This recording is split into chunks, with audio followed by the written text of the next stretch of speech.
کیا آپ کو پتہ ہے کہ حضرت قطب الدین بختیار کاکی رحمۃ اللہ علیہ کو کاکی کیوں کہا جاتا ہے؟ ان کا لقب کاکی کیسے پڑا؟ تو اس کے پیچھے دو مشہور واقعہ ہے، اس دو مشہور واقعہ کو آپ ضرور سنیں۔ تو ایک دن حضرت قطب الدین بختیار کاکی رحمۃ اللہ علیہ کی اہلیہ، ان کے ایک پڑوس میں ایک عورت رہا کرتی تھی، اور ان کی اہلیہ ان سے کچھ قرض لیا کرتی تھی، کچھ پیسے لیا کرتی تھی، کبھی کھانا لیا کرتی تھی۔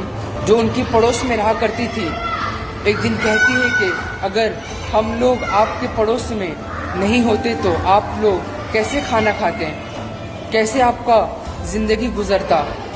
تو ان کی اہلیہ کو یہ بات برا لگا، اور حضرت قطب الدین بختیار کاکی رحمۃ اللہ علیہ کے پاس ان کی اہلیہ جا کر یہ بیان کرتی ہے، اور حضرت کہتے ہیں کہ آج کے بعد سے تم ان کے گھر میں کھانا لینے نہ جانا۔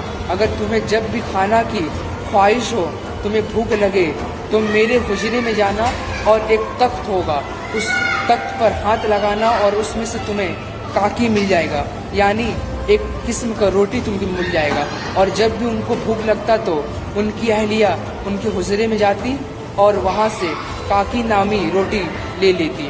دوسرا واقعہ، حضرت نظام الدین اولیاء رحمۃ اللہ علیہ فرماتے ہیں کہ ایک دن حضرت نظام الدین اولیاء اور تمام مریدین فرماتے ہیں کہ حضرت قطب الدین بختیار کاکی کے ارد گرد بیٹھے ہوئے تھے، اور وہ ایک حوض کے قریب، یعنی شمشیر نامی حوض کے قریب بیٹھے ہوئے تھے، اور اچانک سے ان لوگوں کو بھوک لگا۔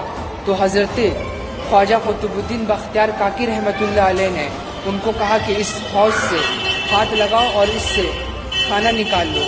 تو انہوں نے، ان کی مریدین نے ہاتھ لگایا اور اس میں سے ایک کاکی نامی روٹی نکال کر سب کوئی کھا گئے۔ تو اس سے حضرت نظام الدین اولیاء فرماتے ہیں کہ ان کا نام قطب الدین بختیار کاکی رحمۃ اللہ علیہ کے نام سے وہ فیمس ہو گئے، مشہور ہو گئے۔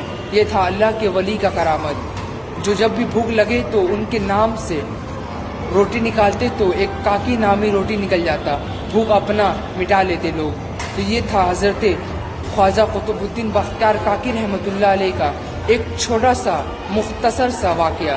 اگر مختصر سا واقعہ آپ کو سمجھ آ گیا تو ہمارے ویڈیو کو تمام دوستوں میں ضرور شیئر کریں۔